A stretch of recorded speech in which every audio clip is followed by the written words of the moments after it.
Hello all, welcome to part 2 of the Security Tube Metasploit Framework Expert course. In this video, we will explore the need for why we need Metasploit, right? Which is a fair question to ask if you're doing a course on it. So this video is part of the Security Tube Metasploit Framework Expert course cum certification. If you're interested in taking a certification, please visit securitytube.net/smfe. SecurityTube certifications are currently being taken by students from over 25 plus countries around the world. And this video, along with the entire course material, is going to be distributed free online in line with SecurityTube's vision to provide quality yet free InfoSec education for one and all. So enjoy the course material, feel free to watch it, distribute it, and if you feel like taking a certification, definitely consider us by visiting securitytube.net/smfe.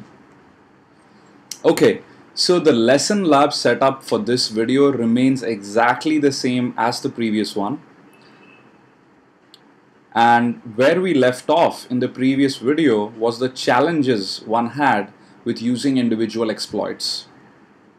So we had downloaded the RPC decom file, compiled it, run it, we broke into a system vulnerable to it, and what we really saw was that, hey, if we had to really kind of bring together exploits for different operating systems, different services, customize them, manage them, update them, it's a nightmare, right? It's almost like a full-time job.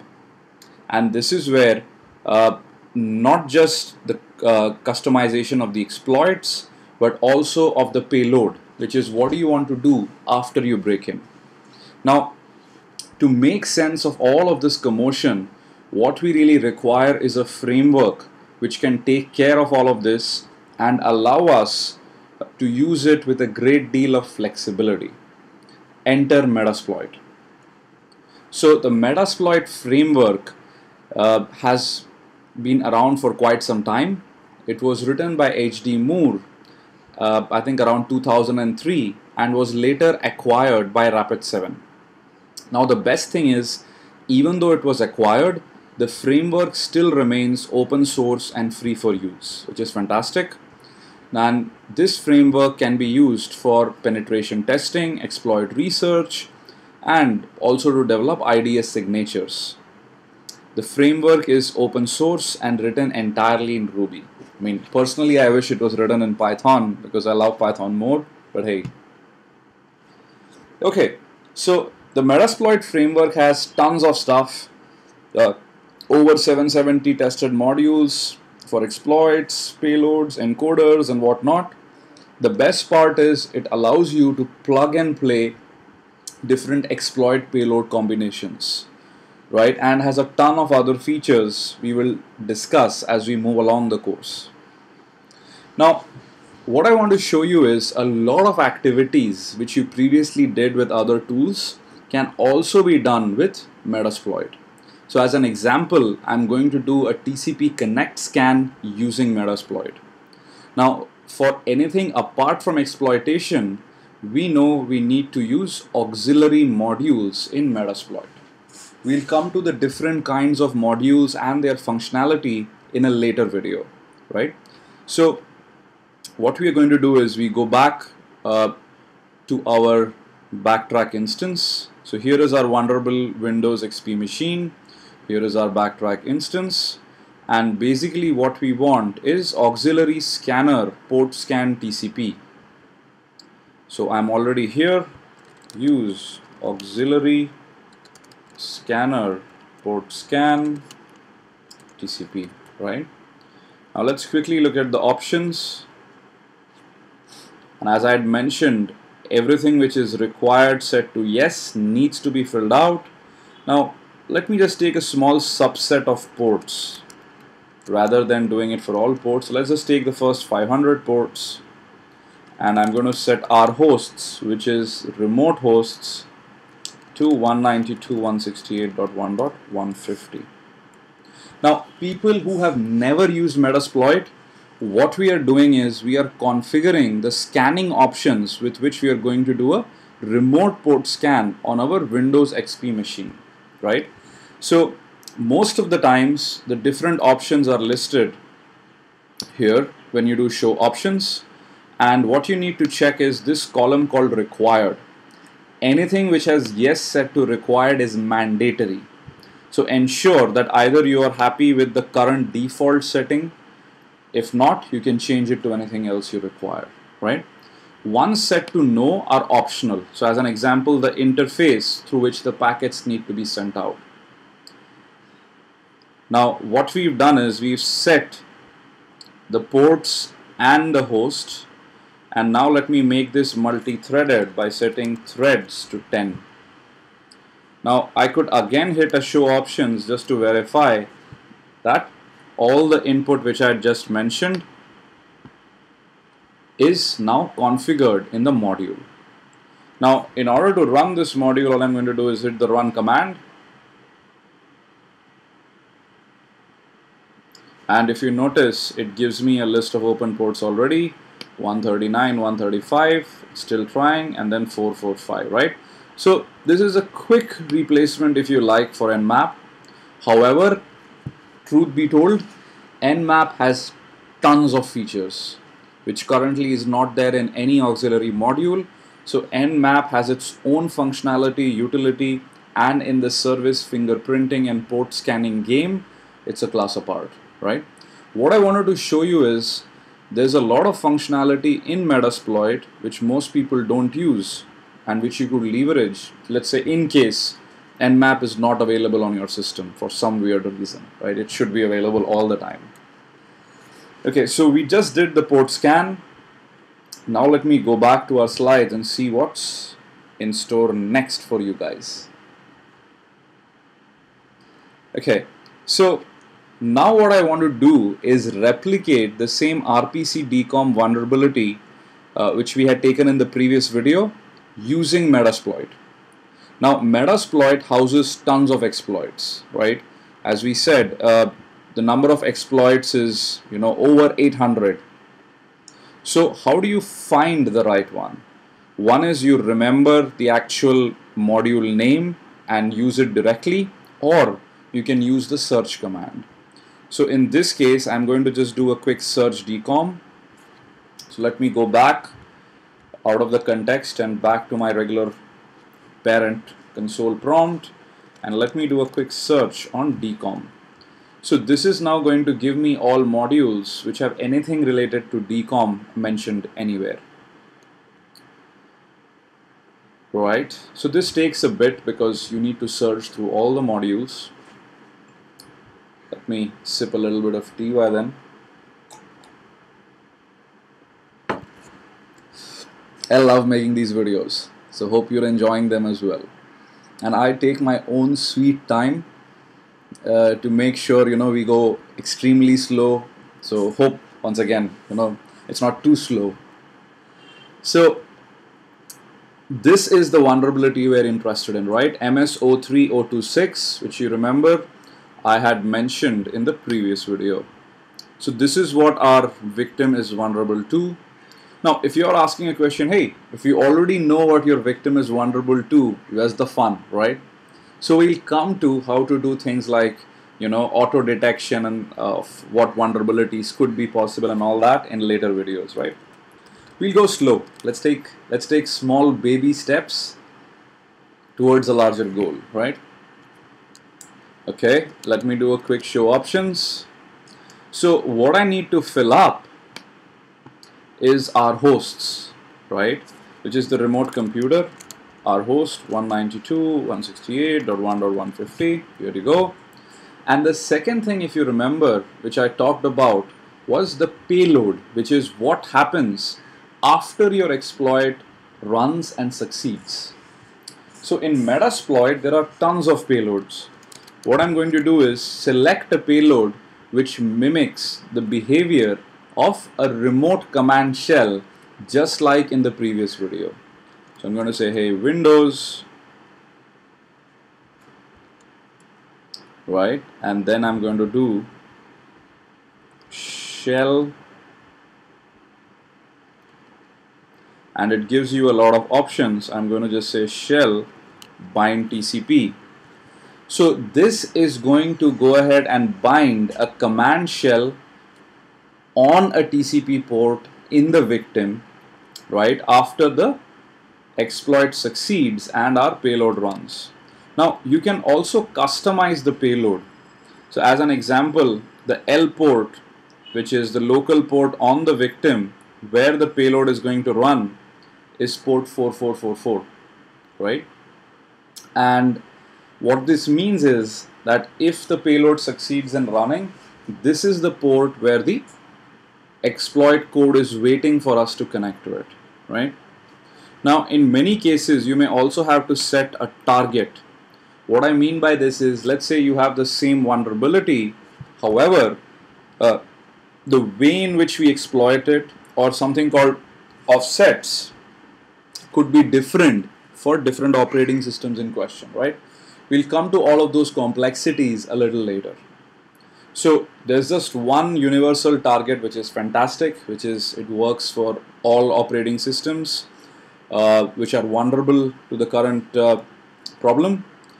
So at this point, all we are going to do is hit exploit, right? So here goes, we hit exploit. It says sending exploit, and awesome. If you notice, we are back exactly to the same command prompt which we got in the previous video.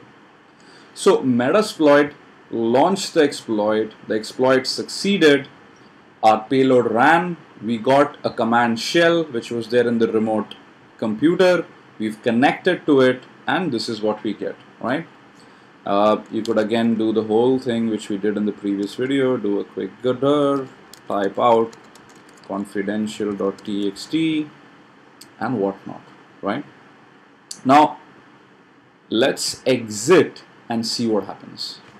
So let me bring our Windows XP machine in focus just to prove that it's not stealthy. We can do a netstat -n, and you would notice that the attacker machine's IP address is showing up. Let me go back here. In the previous video, if you remember, when we did exit, there was an error and the machine had to reboot. Let's see what happens now. Right, exited, fair enough, abort session. Let's go back here. Do you notice a reboot? Do you notice anything else which is going wrong here? So what this means is that the exploit which shipped with Metasploit is doing a good cleanup to ensure that the machine is still in a state which allows it to run comfortably and is not basically in a state which requires it to reboot, right? Not just that, in the case of many exploits, depending on how stably we have exited after finishing off our execution of payload, you could actually exploit it back again. This is fantastic, right?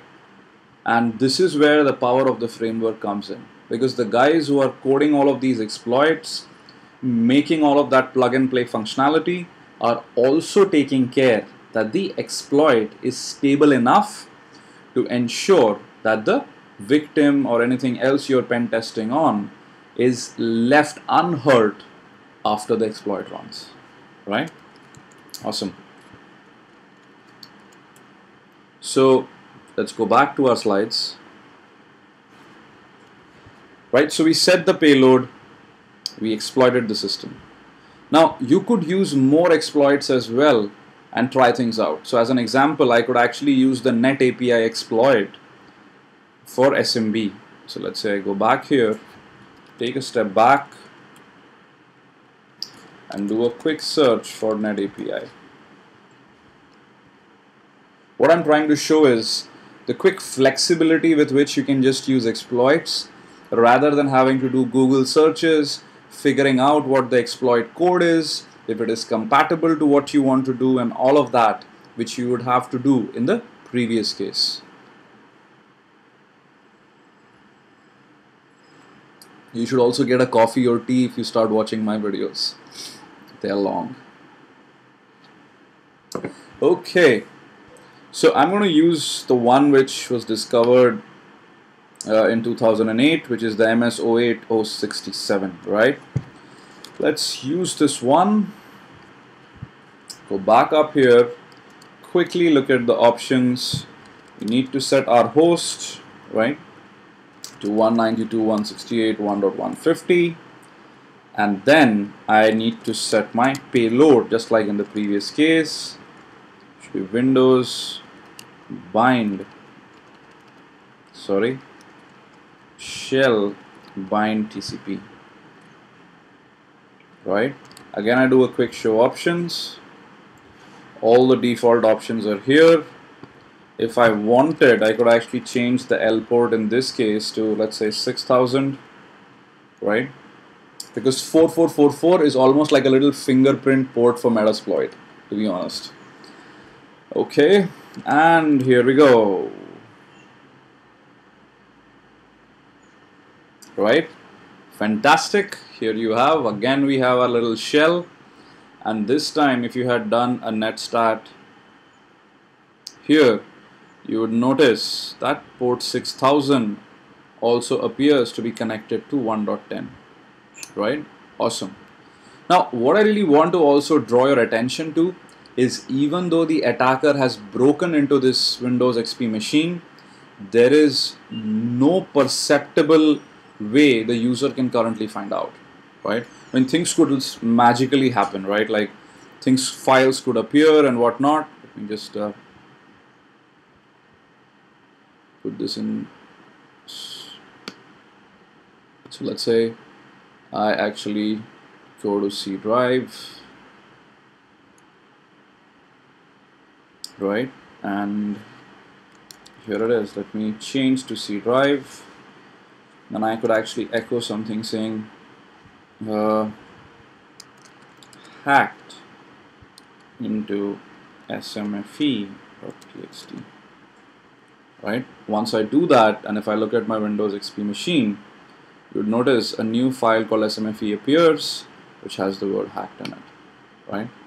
I could also delete, remove files and do whatever I want, right? So let's say I remove dcom.c, I remove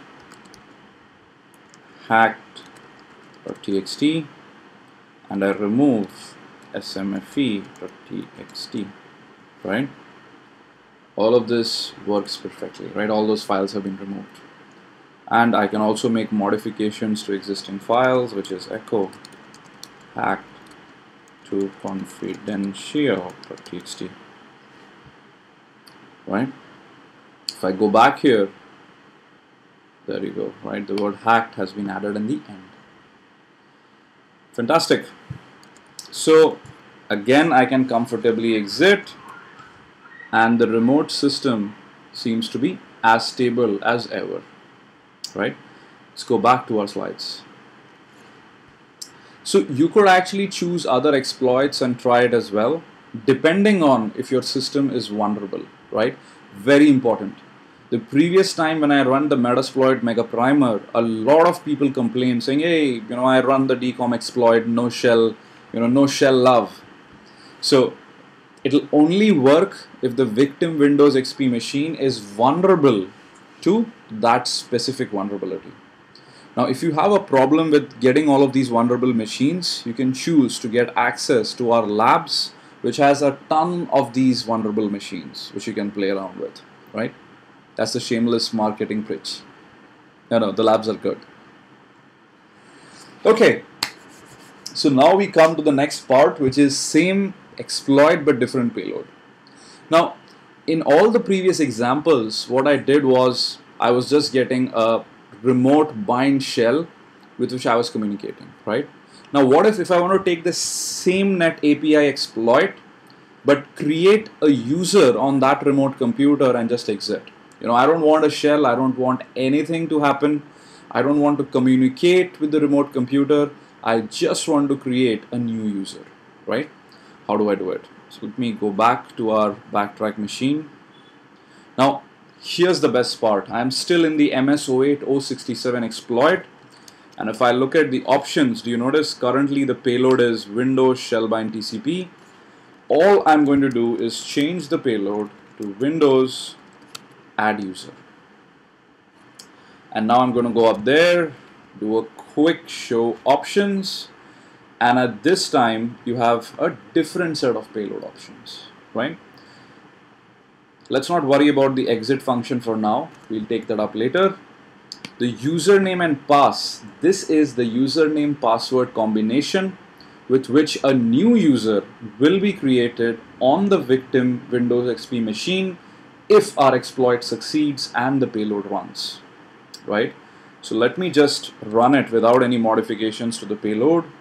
One word of caution, though most of the times you can rerun the exploit on the vulnerable system, because Metasploit would kind of leave it in a stable mode after all the cleanup. In some rare cases, it might not work over and over again, right? In which case you may just have to reboot your lab machine. Anyway, so it is trying to exploit, trying to do something interesting, and it just exits, right? It says exploit completed, but no session was created. Now to verify if a new user was created or not, I can just either look through the control panel or I could just log off.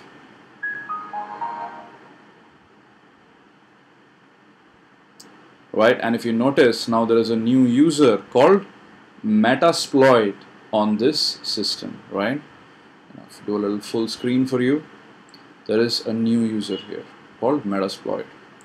Now this is how you can actually mix up the same exploit with a different payload. Now you can clearly imagine the power of doing this, which means basically we've decoupled the exploit and the payload, and now we can mix and match them, of course with some basic limits which we'll talk about later as we require. This is one of the key power the framework gives you. Right, I already did the add user one, which you should try out as well. So now further limitations, right? Now what we figured is, let's say you wanted to do a bunch of tasks, which is you want to delete remote files, you want to add new files, you want to make modifications, you want to add a new user, you want some other interactivity, you want a remote VNC session, you want to take screenshots. Now, how do you do this with a single payload, right? Payloads have always been created with a specific singular task in mind. So it looks like what we would have to do is then chain various payloads and run them. Doesn't solve the problem, right? Even if we could do it, that would be exceedingly long. Second, once any payload executes, there is no way we can add further functionality to that payload, right? Now, at the very same time, what we want to do is ensure that whatever we run on the remote system does not trigger any alarms of any kind, right? Which is the AV should not complain, there should be no file written to disk. At the very same time, you know, whatever we do should just happen in memory, and a bunch of things. This is where what we really need is a payload which avoids new process creation, which is fantastic, because now when a user or any other tool looks at the list of processes, it would not find anything new, right? Second, what this basically means is it can somehow run quietly in the exploited process's context while still allowing the exploited process as much as possible to run as usual, right? Third, it should not create a file on the system, because this is a big red alarm for your antiviruses and host-based IDSs.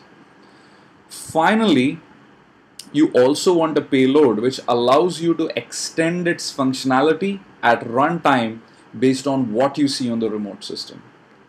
What I mean by that is, you've broken into a Solaris system, and then you figure out that you need a lot more functionality than what you just shipped there, right? So in this case, the payload needs to be flexible enough to allow you to extend its functionality at runtime whenever required, right? Last but not the least, the payload itself should be some kind of a platform where you can write your own scripts and extend whatever it can do. So this is a huge requirement, right? It's almost like you're expecting the world out of that payload. And this payload is basically what the Meterpreter is, right? So the Meterpreter in Metasploit is this special payload, gift from God, which does all of this and much more. So we'll look at Meterpreter in the next video. This is all for this video. This is part of the SMFE course and certification. Please have a look at securitytube.net/SMFE if you would like to get certified. That's all for this video. Thank you very much. Please do leave your comments behind if you've had the patience to watch till the end.